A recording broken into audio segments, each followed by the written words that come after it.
ਨਵੀਂ ਕਹਾਣੀ। ਸਰਨਾਮਾ ਇੱਕ ਰੁੱਗ ਅੰਗਾਂ ਦਾ।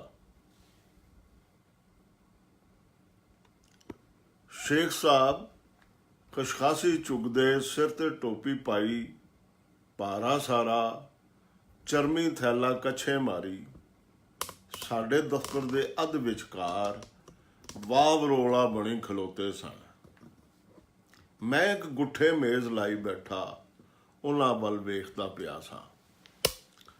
ਬੜਾ ਚੰਗਾ ਲੱਗਾ ਸੀ ਉਹਨਾਂ ਦਾ ਪੈਰ ਪਾਉਣਾ। ਓੜਕ ਏਡੇ ਵੱਡੇ ਪੜਚੋਲੀ ਸਨ, ਸਾਡੀ ਲੋਕ ਬੋਲੀ ਦੇ ਪੱਕੇ ਸੁਲੇਖ ਦੇ। ਉਹਨਾਂ ਦਾ ਇੰਜ ਅਚਨਚੇਤ ਸਾਡੇ ਦਫ਼ਤਰ ਆਣ ਟੁਕਣਾ ਸਾਡੇ ਚੰਗੇ ਭਾਗਾਂ ਦੀ ਨਿਸ਼ਾਨੀ ਸੀ। ਲੋਕ ਬੋਲੀ ਲਈ ਕੀਤੇ ਜਾਂਦੇ ਸਾਡੇ ਨਿਮਾਣੇ ਯਾਰ ਦੀ ਸਲਾਹਣਾ ਸੀ ਇੱਕ ਢੰਗ ਦੀ ਏ ਉਹਨਾਂ ਵੱਲੋਂ। ਮੈਂ ਆਪਣੀ ਥਾਂ ਉੱਠ ਖਲੋਤਾ, ਜੀ ਆਇਆਂ ਕਰਦਾ। ਉਹਨਾਂ ਮੇਰੇ ਵੱਲ ਵੇਖਿਆ ਵੀ ਨਾ। ਅੱਖਾਂ ਉੱਤੇ ਜ਼ੋਰ ਪਾਉਂਦੇ, ਮੂੰਹ ਵਧੇਰੇ ਪੱਕਾ ਕਰਦੇ। ਉਹਨਾਂ ਪਹਿਲਾਂ ਤਾਂ ਬੂਹਿਓਂ ਵੜਦਿਆਂ ਸਾਹਮਣੀ ਕੰਧ ਨਾਲ ਲੱਗੇ ਕਿਤਾਬਾਂ ਦੇ 3 ਰੈਕਾਂ ਵੱਲ ਵੇਖਿਆ। ਫਿਰ ਸੱਜੇ ਹੱਥ ਛੱਤ ਤੋਂ ਫਰਸ਼ ਤੀਕ ਲਮਕਦੇ ਮੋਟੇ ਲਾਲ ਪਰਦੇ ਨੂੰ ਤਾੜਿਆ। ਹੌਲੀ ਹੌਲੀ ਬਿੱਲੀ ਢੋਰੇ ਉਧਰ ਨੂੰ ਵਧੇ। ਪਰਦੇ ਦੀ ਗੁੱਠ ਝੁੱਕ ਕੇ ਕੁਝ ਚਿਰ ਅੰਦਰ ਝਾਤ ਪਾਈ ਰੱਖੀ ਉਹਨੇ। ਫਿਰ ਉਤਾਂ ਹੇਠਾਂ ਸਿਰ ਮਾਰਦੇ ਤੇ ਥੱਲੜੇ ਬੁੱਲ ਨੂੰ ਉਤਲੇ ਤੇ ਘੁੱਟਦੇ ਆਪਣੀ ਪਹਿਲੀ ਥਾਵੇਂ ਆਣ ਖਲੋਤੇ। ਹੁਣ ਉਹਨਾਂ ਦਾ ਧਿਆਨ ਮੇਰੇ ਖੱਬੇ ਹੱਥ ਗੁਸਲਖਾਨੇ ਦੇ ਬੂਹੇ ਵੱਲ ਸੀ। ਉਹਨਾਂ ਧੌਣ ਲੰਮੀ ਕਰਕੇ ਅੱਡੀਆਂ ਅੱਖਾਂ ਨਾਲ ਬੂਹੇ ਤੇ ਤਾੜੀ ਲਾਈ। ਨਵੇਕਲੇ ਜਿਹੇ ਢੰਗ ਨਾਲ ਦੋਵੇਂ ਬੁੱਲ ਕੁੱਟੇ। ਲੱਗਦਾ ਸੀ ਉਹਨਾਂ ਕਿਸੇ ਗੁੱਝੀ ਸ਼ੈ ਦਾ ਖੁਰਾ ਕੱਢ ਰਿਹਾ ਸੀ। ਹੁਣ ਉਹਨਾਂ ਮੇਜ਼ ਉੱਤੇ ਅੱਖਾਂ ਕੱਢ ਲਈਆਂ। ਬੈਗ ਅਜੇ ਵੀ ਉਹਨਾਂ ਦੀ ਕੱਛ ਵਿੱਚ ਸੀ। ਫਰਕ ਇੰਨਾ ਸੀ ਜੋ ਹੁਣ ਖਸ਼ਖਾਸੀ ਚੁਗਣ ਦੀ ਥਾਂ ਪੱਟ ਖੁਰਕਦੇ ਪੈ ਸਨ। ਮੈਂ ਕਿਹਾ, ਬੈਠੋ, ਇਹ ਤਾਂ ਉਵਾ ਹੋ ਗਈ ਅੱਜ। ਬੈਠੋ, ਇਹ ਤਾਂ ਉਵਾ ਹੋ ਗਈ ਏ। ਅੱਜ ਤਾਂ ਰੋਜ਼ ਮੁਬਾਰਕ ਚੜ੍ਹਿਆ, ਰਾਂਝਾ ਸਾਡੇ ਵਿਹੜੇ ਵੜਿਆ। ਉਹਨਾਂ ਇੱਕ ਓਪਰੀ ਨਜ਼ਰੇ ਮੇਰੇ ਵੱਲ ਵੇਖਿਆ ਤੇ ਜਿਵੇਂ ਹੂੰ ਕਰੀਦਾ ਉਵੇਂ ਸਿਰ ਮਾਰਦੇ ਹੋਏ ਬਾਹਰ ਵਾਲੇ ਬੂਹੇ ਵੱਲ ਟੁਰ ਪਏ। ਦਲੀਜ ਕੋਲ ਖਲੋ ਕੇ ਬਾਹਰ ਝਾਤੀ ਮਾਰੀ ਉਹਨੇ। ਦਿਨ ਸਿਖਰ ਵੱਲ ਵੱਧਦਾ ਪਿਆ ਸੀ। ਜੇਠ ਹਾੜ ਦੀ ਧੁੱਪ ਨਾਲ ਵਿਹੜਾ ਤਪਿਆ ਹੋਇਆ ਸੀ। ਉਹਨਾਂ ਖਬਰੇ ਇਹੋ ਵੇਖਣਾ ਸੀ। ਪਰਤ ਕੇ ਮੇਜ਼ ਕੋਲ ਆ ਖਲੋਤੇ। ਮੈਂ ਕਿਹਾ, ਪਾਣੀ ਦਾ ਦੱਸੋ। ਝੱਟ ਬੋਲੇ, ਕਿੱਥੇ? ਮੈਂ ਕਿਹਾ, ਬੈਠੋ। ਸ਼ੇਖ ਸਾਹਿਬ ਨੇ ਮੈਨੂੰ ਕੁਰਸੀ ਕੋਲੋਂ ਹਿਲਣੋਂ ਮੋੜ ਦਿੱਤਾ। ਇਹ ਕੰਮ ਨਹੀਂ ਕਰਨਾ। ਉਹਨਾਂ ਮੁੜ ਕਮਰੇ ਵਿੱਚ ਨਿਗਾਹ ਪੁਆਈ। ਮਿੱਟੀ ਦਾ ਘੜਾ, ਮਿੱਟੀ ਦੇ ਪਿਆਲੇ ਸਣੇ ਉਹਨਾਂ ਨੂੰ ਰੈਕਾਂ ਦੇ ਨਾਲ ਹੀ ਪਿਆ ਹੋਇਆ ਦਿਸ ਪਿਆ। ਉਹ ਬੈਗ ਕੱਛੇ ਮਾਰੀ ਉਹਦੇ ਕੋਲ ਜਾ ਬੈਠੇ। ਪਿਆਲਾ ਫੜ ਕੇ ਚਪਣੀ ਹੇਠਾਂ ਧਰਿਓ ਨੇ। ਨਹੀਂ ਧਰਿਓ ਨਹੀਂ, ਸੁੱਟਿਓ ਨੇ। ਠੀਕਰੀ ਫੋਰਸ ਦੀਆਂ ਇੱਟਾਂ ਨਾਲ ਵੱਜ ਕੇ ਟੁਣਕੀ। ਮੈਂ ਸੋਚਿਆ, ਲਓ ਜੀ, ਛੁਣੀ ਤਾਂ ਗਈ। ਉਹਨਾਂ ਪਾਣੀ ਪੀਤਾ, ਪਿਆਲਾ ਘੜੇ ਉੱਤੇ ਧਰਿਆ ਤੇ ਛੁਣੀ ਉੱਥੇ ਫਰਸ਼ ਉੱਤੇ ਹੀ ਛੱਡ ਕੇ ਮੇਰੇ ਸਾਹਮਣੇ ਆ ਖਲੋਤੇ। ਸਰਕਾਰ ਤਸ਼ਰੀਫ ਰੱਖੋ। ਉਹ ਕਰਦੇ ਉਤਾਂ ਹੇਠਾਂ ਸਿਰ ਮਾਰਦੇ ਕੁਰਸੀ ਤੇ ਹੀ ਬਹਿ ਗਏ। ਬੈਗ ਉਹਨਾਂ ਦੇ ਪੱਟਾਂ ਉੱਤੇ ਸੀ ਤੇ ਬੈਗ ਦੀ ਮੁੱਠ ਸ਼ੇਖ ਸਾਹਿਬ ਦੇ ਦੋਵੇਂ ਹੱਥ ਜੜੇ ਹੋਏ ਸਨ। ਮੈਂ ਪੋਲਾ ਜਿਹਾ ਉਹਨਾਂ ਦੀਆਂ ਅੱਖਾਂ ਵੱਲ ਝਾਕਿਆ। ਬਾਹਰ ਵਰਦੀ ਧੁੱਪ ਵਰਗੇ ਉਹ ਪ੍ਰੇਵੇਂ ਨਾਲ ਹੀ ਭਰੀਆਂ ਹੋਈਆਂ ਸਨ। ਹਾਂ ਬਈ, ਫਿਰ ਕੀ ਕਹਿੰਦਾ ਮੁਨਾਦੀ ਵਾਲਾ? ਉਹਨਾਂ ਦਾ ਇੱਕ ਹੱਥ ਹੁਣ ਫਿਰ ਬੈਗ ਦੇ ਥੱਲੇ ਪੱਟ ਖੁਰਕਣ ਡਲਾ ਸੀ। ਦੱਸੋ। ਉਹ ਹੱਸੇ, ਅੱਖਾਂ ਵਿੱਚ ਉੱਪਰ ਉਵੇਂ ਹੀ ਸਨ। ਮੁਨਾਦੀ ਵਾਲਾ ਕਹਿੰਦਾ, ਕਾਪੀ ਪੈਨ ਕੱਢੋ ਤੇ ਸਾਨੂੰ ਮੁਸਲਮਾਨ ਕਰੋ। ਲੋ, ਨਵੀਂ ਸੁਣ ਲਓ। ਕਦੀ ਕੋਈ ਕਾਪੀ ਪੈਨ ਨਾਲ ਵੀ ਮੁਸਲਮਾਨ ਹੁੰਦਾ ਹੈ? ਅੱਜ ਤੀਕਰ ਨਾ ਹੁੰਦਾ, ਵੇਖਿਆ ਨਾ ਹੋਇਆ ਸੁਣਿਆ।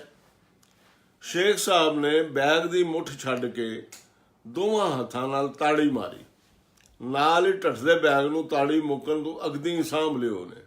ਹੱਸੇ, ਮੈਨੂੰ ਨੀਝ ਨਾਲ ਤੱਕਿਆ। ਤੁਸੀਂ ਉਹ ਮੁਸਲਮਾਨ ਹੋਣਾ ਸਮਝੇ ਹੋ? ਨਹੀਂ ਨਹੀਂ ਨਹੀਂ ਨਹੀਂ, ਇਹ ਮੁੜ ਮੁਸਲਮਾਨ ਹੋਣ ਦੀ ਗੱਲ ਏ। ਉਹ ਕਿਵੇਂ? ਕਾਪੀ ਪੈਨ ਕੱਢੋ, ਮੁਨਾਦੀ ਵਾਲਾ ਦੱਸਦਾ। ਕੱਢ ਲਈ ਜੀ ਕਾਪੀ ਤੇ ਲਿਖੋ ਮੇਰਾ ਨਾਮ। ਉਹ ਭਾਈ ਮੀਆਂ, ਇਹ ਮੁਸਲਮਾਨ ਹੋਣਾ ਹੈ, ਚੰਦਾ ਹਮਾਰਾ ਲੀਜੀਏ, ਹਮਕੋ ਮੁਸਲਮਾਨ ਕੀਜੀਏ। ਮੈਨੂੰ ਹਾਸਾ ਆ ਗਿਆ, ਉਹ ਵੀ ਹੱਸੇ। ਬੈਗ ਮੇਜ਼ ਤੇ ਧਰ ਕੇ ਆਪਣੀ ਥਾਂ ਖਲੋ ਗਏ ਤੇ ਇੱਕ ਪੈਰ ਭੋਏ ਤੇ ਮਾਰਦੇ ਤਾੜੀਆਂ ਮਾਰਨ ਲੱਗ ਪਏ। ਆਰਾਮ ਆਇਆ? ਉਹ ਯਾਰ, ਇਹ ਸਨ ਨਾ ਮੁਹੰਮਦ ਅਲੀ ਜੌਹਰ ਤੇ ਸ਼ੌਕਤ ਅਲੀ ਜੌਹਰ। ਇਹਨਾਂ ਦੀਆਂ ਟੋਪੀਆਂ ਉੱਤੇ ਚੰਨ ਤਾਰੇ ਬਣੇ ਸਨ। ਇਹਨਾਂ ਨੂੰ ਲੋਕ ਚੰਦਾ ਮਾਮੂ ਕਹਿੰਦੇ ਸਨ। ਚੰਦੇ ਦੀ ਮੰਗ ਇਹ ਕੁਝ ਇੰਜ ਦੀ ਕਰਦੇ ਸਨ ਕਿ ਜਿੰਨੇ ਵੀ ਚੰਦਾ ਦੇਣ ਆਉਣਾ ਉਹਨੇ ਇਹੋ ਕਹਿਣਾ, ਚੰਦਾ ਹਮਾਰਾ ਲੀਜੀਏ, ਹਮਕੋ ਮੁਸਲਮਾਨ ਕੀਜੀਏ। ਤੇ ਯਾਰ ਤੂੰ ਵੀ ਮੈਨੂੰ ਮੁਸਲਮਾਨ ਕਰ ਦੇ, ਰਸਾਲੇ ਦਾ ਚੰਦਾ ਲੈ ਕੇ ਮੇਰੇ ਤੋਂ। ਉਹਨਾਂ ਬੋਝੇ 'ਚ ਹੱਥ ਮਾਰਿਆ ਤੇ 200 ਰੁਪਈਆ ਕੱਢ ਕੇ ਮੇਜ਼ ਉੱਤੇ ਧਰ ਦਿੱਤਾ। ਮੇਰਾ ਹਾਸਾ ਨਾ ਪਿਆ ਡਕੀਵੇ। ਉਹਨਾਂ ਦੋਵੇਂ ਬੁੱਲ ਸੁੰਗੇੜ ਕੇ ਅੱਗੇ ਵਧਾ ਲਿਆ, ਫਿਰ ਹੱਸੇ। ਅੱਖਾਂ ਵਿੱਚ ਉਹਨਾਂ ਦੇ ਮੇਰੇ ਨਾਲ ਕੋਈ ਜਾਣ ਪਛਾਣ ਨਹੀਂ ਸੀ ਰਹਿ ਗਈ, ਸਗੋਂ ਹੈ ਹੀ ਕੋਈ ਨਹੀਂ ਸੀ ਜਦੋਂ ਦੇ ਆਏ ਸਨ। ਕੋਰੇ ਖਰੇ, ਆਪਣੀਆਂ ਗੱਲਾਂ ਆਪਣੀਆਂ ਹਰਕਤਾਂ ਦੀ ਗਿਣਮਿਣ ਵਿੱਚ ਰਹਿੰਦੇ ਹੋਏ। ਮੈਂ ਕਿਹਾ, ਚਾਹ ਪੀਓਗੇ? ਉਹਨਾਂ ਨਾ ਕਰਦਿਆਂ ਟੋਪੀ ਹਿਲਾਈ। ਪੀ ਲਵੋ, ਕੀ ਅਰਜੇ? ਆ ਨਹੀਂ, ਹਰਜ ਤੇ ਕੋਈ ਨਹੀਂ, ਕਦੀ ਪੀਤੀ ਹੀ ਨਹੀਂ। ਅੱਜ ਪਿਆ ਹੀ ਨਾ ਦਈਏ। ਅੱਛਾ, ਉਹ ਕਿਵੇਂ? ਮੰਗਵਾ ਕੇ ਅੱਗੇ ਧਰ ਦਿੰਦੇ ਆ। ਤਾੜੀ ਮਾਰ ਕੇ ਹੱਸੇ। ਇਹਦੇ ਨਾਲ ਕੀ ਹੋ ਜਾਏਗਾ? ਜੋ ਮਰਜ਼ੀ ਕਰ ਲਓ। ਇੱਕ ਗੱਲ ਦੱਸਾਂ, ਪੀਣੀ ਤੇ ਮੁੜ ਵੀ ਮੈਂ ਹੀ ਏ, ਤੇ ਮੈਂ ਤੁਹਾਨੂੰ ਦੱਸ ਹੀ ਦਿੱਤਾ, ਮੈਂ ਨਹੀਂ ਪੀਣੀ। ਚੁੱਪ ਹੋ ਗਏ, ਮੈਂ ਵੀ ਚੁੱਪ ਹੋ ਗਿਆ। ਕੁਝ ਪਲਾਂ ਮਗਰੋਂ ਬੋਲੇ, ਕੰਮ ਕੁਝ ਚੱਲਦਾ ਕਿ ਨਿਰਾ ਬੈਠੇ ਹੀ ਹੋਏ ਹੋ? ਲੱਗਦਾ ਹੈ। ਅੱਗੇ ਕੁਝ ਚੱਲ ਪਿਆ? ਰੇੜੀ ਜਾਓਗੇ ਆਪ ਹੀ? ਹੈ ਕੋਈ ਪਾਇਆ? ਆਖਰ ਰਸਾਲਾ ਹੈ, ਉਹ ਵੀ ਪੰਜਾਬੀ ਦਾ। ਜਿਵੇਂ ਦਾ ਪੱਕਾ ਪੀੜਾ ਜਵਾਬ ਉਹ ਮੰਗਦੇ ਸਨ, ਮੇਰੇ ਕੋਲ ਨਹੀਂ ਸੀ। ਮੈਂ ਉਹ ਗੱਲਾਂ ਆਪਣੇ ਖਾਬ ਖਿਆਲ ਨਾਲ ਜੋੜੀਆਂ, ਛੋ ਦਿੱਤੀਆਂ। ਪੈਸੇ ਧੇਲੇ ਦੇ ਮਾਮਲੇ ਨੂੰ ਵੀ ਆਪਣੇ ਜੋਸ਼ ਜਜ਼ਬੇ ਦੇ ਅਧੀਨ ਕਰ ਦੱਸਿਆ ਕਿ ਜੇ ਨੀਅਤ ਹੋਵੇ ਤਾਂ ਇਧਰੋਂ ਵੀ ਸਰ ਜਾਂਦਾ ਹੈ। ਸਾਡੀ ਤੇ ਆਸ ਹੀ ਇੰਨੀ ਏ ਬਈ ਜੋ ਸਾਥੋਂ ਹਿੰਮਤ ਹੁੰਦੀ ਏ ਕੰਮਕਾਰ ਦੀ, ਉਹਨੂੰ ਤੇ ਵਰਤੋਂ ਵਿੱਚ ਲਿਆਈਏ। ਜੋ ਪੈਸਾ ਟਕਾ ਕੋਲੋਂ ਪਾ ਸਕਨੇ ਆ ਉਹ ਪਾਈਏ, ਜਿੰਨਾ ਚੱਲਦਾ ਹੈ ਚਲਾਈਏ, ਨਾ ਕੀਤੇ ਨਾਲੋਂ। ਸ਼ੇਖ ਸਾਹਿਬ ਨੂੰ ਗੱਲਾਂ ਕੁਝ ਪਹੁੰਚਦੀਆਂ ਨਹੀਂ ਸਨ ਪਈਆਂ ਜਿਵੇਂ, ਫਿਰ ਵੀ ਚੁੱਪ ਸਨ। ਸਗੋਂ ਇਹ ਵੀ ਜਾਪਦਾ ਸੀ ਕਿਧਰੇ ਸੁਣ ਲੈਂਦੇ ਨੇ ਤੇ ਕਿਧਰੇ ਅਣਗੌਲੀਆਂ ਕਰ ਛੱਡਦੇ ਨੇ। ਆਪਣੀ ਥਾਂ ਉੱਠੇ, ਕਮਰੇ 'ਚ ਫਿਰਨ ਲੱਗ ਪਏ।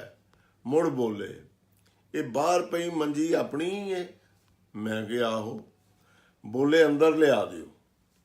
ਮੈਂ ਅੰਦਰ ਲੈ ਆ। ਉਹਨਾਂ ਮੇਰੇ ਹੱਥੋਂ ਫੜ ਕੇ ਕਮਰੇ ਦੇ ਅੱਧ ਵਿਚਕਾਰ ਢਾ ਲਈ। ਹੱਥ ਲਾ ਕੇ ਡਿੱਠਾ। ਛਾਵੇਂ ਤੇ ਰਹੀ ਸੀ, ਪਰ ਧੁੱਪ ਦਾ ਸੇਕ ਉਹਦੇ ਵਿੱਚ ਵੜਿਆ ਹੋਇਆ ਸੀ। ਕੁਝ ਚਿਰ ਉਡੀਕਿਓ ਨੇ। ਮੈਂ ਸਰਾਣਾ ਲਿਆ ਕੇ ਧਰ ਦਿੱਤਾ। ਉਹਨਾਂ ਟੋਪੀ ਬੈਗ ਇੱਕ ਪਾਸੇ ਧਰਿਆ ਤੇ ਜੁੱਤੀ ਲਾ ਕੇ ਲੰਮੇ ਪੈ ਗਏ। ਮੇਰੇ ਲਈ ਕੁਝ ਅਜੀਬ ਸੀ ਉਹਨਾਂ ਦਾ ਖੁੱਲਿਆ ਡੁੱਲਿਆ ਹੋਣ, ਪਰ ਪੰਜਾਬੀ ਦੇ ਇੱਕ ਵੱਡੇ ਲਿਖਿਆਰ, ਸੋਧਕਾਰ ਤੇ ਸੇਵਾਦਾਰ ਹੋਣ ਪਾਰੋਂ ਉਹ ਇਸ ਥਾਂ ਉੱਤੇ ਆਪਣਾ ਹੱਕ ਸਮਝਣ ਵਿੱਚ ਸੱਚੇ ਸਨ। ਸਾਨੂੰ ਵੀ ਉਹਨਾਂ ਦਾ ਸੁਭਾਅ ਇੱਕ ਮਾਣ ਵਾਕਣ ਪਿਆ ਲੱਗਦਾ ਸੀ। ਉਹ ਸੌਂ ਗਏ ਸਨ। ਮੈਨੂੰ ਉਹਨਾਂ ਦੀ ਵਰ੍ਹਿਆਂ ਪੁਰਾਣੀ ਇੱਕ ਗੱਲ ਚੇਤੇ ਆਉਣ ਲੱਗੀ। ਇਛਰੇ ਦੇ ਕਿਸੇ ਘਰ ਦਾ ਉਤਲਾ ਪੋਰਸ਼ਨ ਸੀ। ਸ਼ੇਖ ਸਾਹਿਬ ਤੇ ਮੇਰੇ ਸਣੇ ਬਹੁਤ ਸਾਰੇ ਦੋਸਤਾਂ ਦੇ ਸਾਂਝੇ ਇੱਕ ਦੋਸਤ ਨੇ ਨਵਾਂ ਵਿਆਹ ਕੀਤਾ ਤੇ ਇੱਕ ਵੱਡੇ ਸਾਰੇ ਘਰ ਦਾ ਇਹ ਹਿੱਸਾ ਕਿਰਾਏ ਤੇ ਲਿਆ। ਦੋਸਤ ਪ੍ਰੋਫੈਸਰ ਸੀ ਤੇ ਉਹਦੀ ਨਵੀਲੀ ਵਹੁਟੀ ਵੀ ਪੰਜਾਬ ਦੇ ਕਿਸੇ ਵੱਡੀ ਤਾਰੀਖ ਵਾਲੇ ਸਕੂਲ ਕਾਲਜ ਵਿੱਚ ਪੜ੍ਹਾਉਂਦੀ ਸੀ। ਮੈਂ ਤੇ ਮੇਰਾ ਇੱਕ ਹੋਰ ਬੇਲੀ ਇਸ ਪ੍ਰੋਫੈਸਰ ਨਾਲ ਉਦੋਂ ਦੇ ਜੁੜੇ ਹੋਏ ਸਾਂ ਜਦੋਂ ਇਹ ਛੜਾ ਛਾਂਟ ਹੁੰਦਾ ਸੀ। ਉਹ ਵਿਆਹ ਕਰਕੇ ਇੱਥੇ ਆਇਆ ਤਾਂ ਸਾਨੂੰ ਵੀ ਉਹ ਨਾਲ ਹੀ ਲੈ ਆਇਆ। ਮਤਾ ਇਹ ਬਣਿਆ ਜੋ ਅੱਧਾ ਕਿਰਾਇਆ ਉਹ ਦੇ ਸੀ ਤੇ ਰਹਿੰਦਾ ਅੱਧਾ ਅਸੀਂ ਅੱਧੋ ਅੱਧ ਦੇ ਦਿਆ ਕਰ ਸਾਂ। ਸੋ 2 ਕਮਰੇ ਵਿਆਹਤਾ ਜੋੜੇ ਕੋਲ ਹੋ ਗਏ ਤੇ 2 ਸਾਂ ਛੜਿਆਂ ਕੋਲ। ਦੂਜਾ ਕਿ ਤੀਜਾ ਦਿਨ ਸੀ ਉੱਥੇ ਆਇਆ, ਸਵੇਰੇ ਸ਼ੇਖ ਸਾਹਿਬ ਆ ਗਏ। ਪ੍ਰੋਫੈਸਰ ਤੇ ਉਹਦੀ ਬੀਵੀ ਤਾਂ ਸੁੱਤੇ ਪਏ ਸਨ। ਮੈਂ ਸ਼ੇਖ ਹੋਰਾਂ ਕੋਲ ਬਹਿ ਗਿਆ। ਸਾਂਝੀਆਂ ਕਈਆਂ ਥਾਵਾਂ ਤੇ ਮਿਲਣ ਪਾਰੋਂ ਜਾਣੂ ਬੂਝੂ ਹੋ ਗਏ ਹੋਏ ਸਨ। ਅੱਜ ਵਰਗੀ ਇੱਕ ਪੁੱਛ ਦੱਸ ਇਹਨਾਂ ਮੇਰੇ ਕੰਮ ਰੁਜ਼ਗਾਰ ਬਾਰੇ ਕੀਤੀ ਸੀ। ਅਖਬਾਰੀ ਨੌਕਰੀ ਦਾ ਸੁਣ ਕੇ ਇਹਨਾਂ ਦੀ ਤਸੱਲੀ ਨਾ ਹੋਈ। ਚਾਹੁੰਦੇ ਸਨ ਕੋਈ ਪੱਕੀ ਨੌਕਰੀ ਹੋਣੀ ਚਾਹੀਦੀ। ਉਹ ਮੈਨੂੰ ਕਈ ਕੋਰਸਾਂ ਵਿੱਚ ਦਾਖਲਾ ਲੈਣ ਦੀ ਮੱਤ ਦਿੰਦੇ ਰਹੇ। ਫਿਰ ਇੰਜ ਦੀਆਂ ਸਾਰੀਆਂ ਗੱਲਾਂ ਛੱਡ ਕੇ ਬੋਲੇ, ਚੱਲ ਛੱਡ ਸਾਰੀਆਂ ਤੇ ਇਹ ਇੱਕ ਸੁਣ ਮੇਰੀ।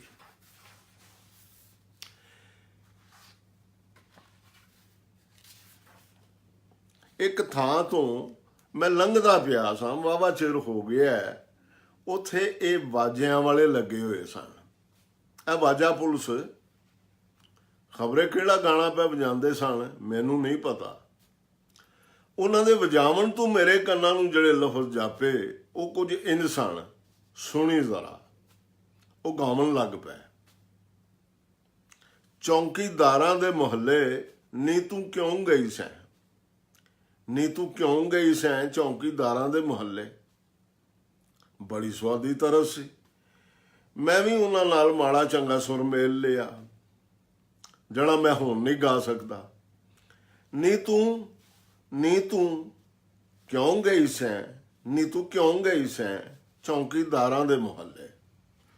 ਸ਼ੇਖ ਸਾਹਿਬ ਤੇ ਪੂਰੇ ਗਵਈਏ ਬਣ ਗਏ। ਬੋਲਾਂ ਨਾਲ ਮੂੰਹ ਤੇ ਹੱਥਾਂ ਦੇ ਇਸ਼ਾਰੇ ਦੇਣ ਲੱਗ ਪਏ। ਮੁਹੱਲੇ ਉੱਤੇ ਆਉਂਦੇ ਤੇ ਜ਼ੋਰ ਨਾਲ ਹੱਥ ਮਾਰਦੇ। ਫਿਰ ਉਹ ਨੱਕ ਵਿੱਚੋਂ ਇੱਕ ਹੋਰ ਵੀ ਜਿਹੀ ਆਵਾਜ਼ ਕੱਢਣ ਲੱਗ ਪਿਆ, ਨਫੀਰੀ ਜਿਹੀ ਵਰਗੀ। ਉਸ ਆਵਾਜ਼ ਵਿੱਚ ਇਹ ਬੋਲ ਹੀ ਉਹਨਾਂ ਕੋਈ 3-4 ਵਾਰੀ ਦੁਹਰਾਏ। ਸਵੇਰ ਦੇ ਬਣੇ ਬੱਦਲ ਹੁਣ ਵਰਨ ਲੱਗ ਪਏ ਸਨ ਤੇ ਅਸੀਂ ਕਮਰੇ ਵਿੱਚ ਨਿੱਘੇ ਕੱਪੜੇ ਪਾਈ ਬੈਠੇ। ਵਿਹੜੇ 'ਚ ਵਰਦੇ ਮੀਂਹ ਨੂੰ ਵੇਖਦੇ ਉਹ ਬੋਲ ਹੀ ਗਵੀ ਜਾਂਦੇ ਸਾਂ, ਚੌਂਕੀਦਾਰਾਂ ਦੇ ਮੁਹੱਲੇ ਕਿਉਂ ਗਈ ਸੈਂ, ਨੀ ਤੂੰ ਕਿਉਂ ਗਈ ਸੈਂ ਚੌਂਕੀਦਾਰਾਂ ਦੇ ਮੁਹੱਲੇ। ਗਾਣਾ ਮੁਕਾ ਕੇ ਮੈਨੂੰ ਪੁੱਛਣ ਲੱਗੇ, ਹੁਣ ਆਰਾਮ ਹੈ ਨਾ? ਮੈਂ ਕਿਹਾ, ਜੀ ਬੜਾ ਸਾਰਾ। 2 ਵਾਕ ਉਹਨਾਂ ਦੀ ਪੱਕੀ ਬਾਣ ਸਨ। ਇੱਕ ਤਾਂ ਉਹਨਾਂ ਕੁਝ ਦੱਸਣਾ ਹੁੰਦਾ ਤਾਂ ਆਖਦੇ, ਕੀ ਕਹਿੰਦਾ ਮੁਨਾਦੀ ਵਾਲਾ, ਤੇ ਦੂਜਾ ਜਦੋਂ ਉਹਨਾਂ ਕੋਈ ਉਚੇਚੀ ਗੱਲ ਆਖ ਸੁਣਾ ਦੇਣੀ ਤਾਂ ਲਾਜ਼ਮੀ ਇਹ ਪੁੱਛਣਾ, ਹੁਣ ਆਰਾਮ ਹੈ ਜਾਂ ਆਰਾਮ ਆਇਆ ਹੈ ਕੁਝ। ਹੁਣ ਸ਼ੇਖ ਸਾਹਿਬ ਦੇ ਕੁਰਾੜਿਆਂ ਦੀ ਆਵਾਜ਼ ਪਈ ਆਉਂਦੀ ਸੀ। ਮੇਰੇ ਬੁੱਲਾਂ ਤੇ ਮੁਸਕਲੇਵਾਂ ਆ ਗਿਆ। ਮੈਂ ਸੋਚਿਆ ਉੱਠਦੇ ਨੇ ਤਾਂ ਅੱਜ ਇਹਨਾਂ ਨੂੰ ਚੌਂਕੀਦਾਰਾਂ ਦੇ ਮੁਹੱਲੇ ਦੀ ਹੀ ਫਰਮਾਇਸ਼ ਪਾਣੀ। ਸ਼ਿਖਰ ਦੁਪਹਿਰ ਤੇ ਅੰਤਾਂ ਦੀ ਗਰਮੀ ਹੋਣ ਕਰਕੇ ਮੈਨੂੰ ਵੀ ਨੀਂਦਰ ਨੇ ਆ ਲਿਆ ਸੀ। ਮੈਂ ਬੂਹਾ ਢੋ ਕੇ ਗੇਟ ਰੱਖੀ ਤੇ ਜਿਹੜੀ ਕੁਰਸੀ ਤੇ ਬੈਠਾ ਸਾਂ ਉਸੇ ਉੱਤੇ ਸਾਹਮਣੇ ਦੂਜੀ ਕੁਰਸੀ ਤੇ ਟੰਗਾਂ ਸਿੱਧੀਆਂ ਕਰਕੇ ਅੱਧ ਪਚੱਧ ਲੰਮਾ ਪੈ ਗਿਆ। 1.5-2 ਘੰਟੇ ਬਾਅਦ ਅੱਖ ਖੁੱਲੀ, ਵੇਖਿਆ ਤਾਂ ਸ਼ੇਖ ਸਾਹਿਬ ਦੀ ਮੰਜੀ ਖਾਲੀ, ਬੈਗ ਤੇ ਟੋਪੀ ਵੀ ਕੋਈ ਨਹੀਂ ਸੀ। ਬੂਹੇ ਵੱਲ ਨਿਗਾਹ ਮਾਰੀ, ਇੱਟ ਵੀ ਉਂਝੇ ਹੀ ਸੀ ਜਿਵੇਂ ਧਰੀ ਸੀ। ਛਲੇਡੇ ਦੇ ਬਣ ਕੇ ਨਹੀਂ ਨਿਕਲ ਗਿਆ ਕਿਸੇ ਚੀਥ ਵਿੱਚੋਂ। ਮੈਂ ਸੋਚਿਆ, ਧਿਆਨ ਪਿਆ ਤਾਂ ਪਰਦੇ ਦੇ ਪਿੱਛੇ ਬੱਤੀ ਜਗਦੀ ਹੋਵੇ। ਇਹ ਥਾਂ ਮੇਰੇ ਰਾਤੀ ਸੌਣ ਦੀ ਸੀ। ਹੋਰ ਕੱਪੜੇ ਕਿਤਾਬਾਂ ਵੀ ਇੱਧਰ ਹੀ ਪਏ ਹੋਏ ਸਨ। ਜਾ ਕੇ ਡਿੱਠਾ ਤਾਂ ਸ਼ੇਖ ਸਾਹਿਬ ਕਿਤਾਬਾਂ ਦੀ ਅਲਮਾਰੀ ਅੱਗੇ ਖਲੋਤੇ ਸਨ। ਮੈਂ ਅਡੋਲ ਹੀ ਪਿਛਾਂ ਪਰਤ ਆਇਆ ਬਿਨਾਂ ਕੋਈ ਖੜਾਕ ਕੀਤੇ। ਮੈਂ ਉਹਨਾਂ ਦੀਆਂ ਹਰਕਤਾਂ ਤੇ ਥੋੜਾ ਜਿਹਾ ਗੌਰ ਕੀਤਾ ਤਾਂ ਮੈਨੂੰ ਉਹ ਗੁਰੀਲੇ ਜਾਪੇ। ਚੌਕਸ, ਹਰ ਸ਼ੈ ਨੂੰ ਹਰ ਤਰ੍ਹਾਂ ਨਾਲ ਜਾਂਚਦੇ ਪਰਖਦੇ। ਚੌਂਕੀਦਾਰਾਂ ਦੇ ਮੁਹੱਲੇ ਵਾਲੇ ਬੋਲ ਕਿਸੇ ਗਾਣੇ ਤੋਂ ਉਹਨਾਂ ਦੇ ਅੰਦਰ ਕਿਵੇਂ ਬਣ ਗਏ ਸਨ, ਮੈਨੂੰ ਮਾੜੀ ਮਾੜੀ ਲੋ ਲੱਗਣ ਲੱਗ ਪਏ। ਮੈਨੂੰ ਚੇਤੇ ਆ ਗਿਆ ਉਸ ਗਾਣੇ ਵਾਲੇ ਦਿਨ ਉਹਨਾਂ ਮੇਰੇ ਨਾਲ ਆਪਣੀ ਹਯਾਤੀ ਦਾ ਕਿੰਨਾ ਕੁਝ ਸਾਂਝਾ ਕੀਤਾ ਸੀ। ਸਾਨੂੰ ਸਵੇਰ ਦੇ ਬੈਠਿਆਂ ਨੂੰ ਜ਼ੋਰ ਹੋ ਗਈ ਸੀ। ਉਹ ਆਪਣੀਆਂ ਗੱਲਾਂ ਸੁਣਾਉਣ ਵਿੱਚ ਤੇ ਮੈਂ ਸੁਣਨ ਵਿੱਚ ਇੰਨਾ ਗਵਾਚ ਗਿਆ ਸਾਂ ਜੋ ਸਾਨੂੰ ਭੁੱਖ ਤਰੇ ਦਾ ਵੀ ਭੁੱਲ ਗਿਆ ਸੀ। ਸ਼ੇਖ ਸਾਹਿਬ ਆਪਣੀ ਸਕੂਲੀ ਉਮਰੇ ਹੀ ਕੁਝ ਵੱਖਰੇ ਆਰਾਂ ਦੇ ਸਿਰੀ ਹੋ ਗਏ ਸਨ। ਅੰਗਰੇਜ਼ੀ ਰਾਜ ਬੜਾ ਦੁਖਦਾ ਸੀ ਉਹਨਾਂ ਨੂੰ। ਕਰਤਾਰ ਸਿੰਘ ਸਰਾਭੇ ਤੇ ਭਗਤ ਸਿੰਘ ਦੀਆਂ ਕਹਾਣੀਆਂ ਸੁਣੀਆਂ ਸਨ ਉਹਨਾਂ। ਸੁਣਾਉਣ ਵਾਲਾ ਸੀ ਮਾਸਟਰ ਮਜੀਦ। ਉਹ ਗੋਰਾ ਰਾਜ ਪੜ੍ਹਾਉਂਦਿਆਂ ਇੱਕਦਮ ਹੋਰ ਤਰ੍ਹਾਂ ਦੀਆਂ ਗੱਲਾਂ ਕਰਨ ਲੱਗ ਪੈਂਦਾ ਸੀ। ਕੋਈ ਜਨੌਰਾਂ ਪੱਖੂਆਂ ਦੀਆਂ ਕਹਾਣੀਆਂ ਜਿਹੜੇ ਸ਼ਿਕਾਰੀਆਂ ਦੇ ਜਾਲ ਤੋੜ ਦਿੰਦੇ ਸਨ, ਇਹ ਕਲਾਸ ਵਿੱਚ ਹੁੰਦੀਆਂ ਸਨ।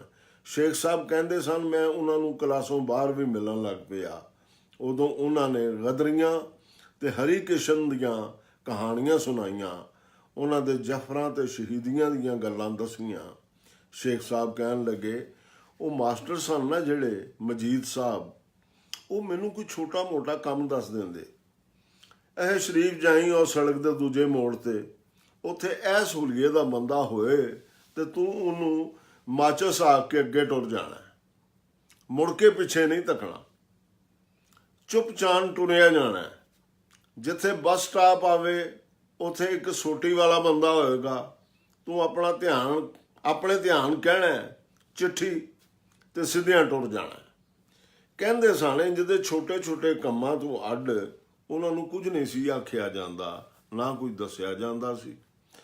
ਉਹ ਦੱਸਦੇ ਸਨ ਇੱਕ ਵੇਲੇ ਤੀਕ ਉਹ ਕਿਆਫੇ ਲਾਉਣ ਦਾ ਯਤਨ ਕਰਦੇ ਰਹਿੰਦੇ ਸਨ।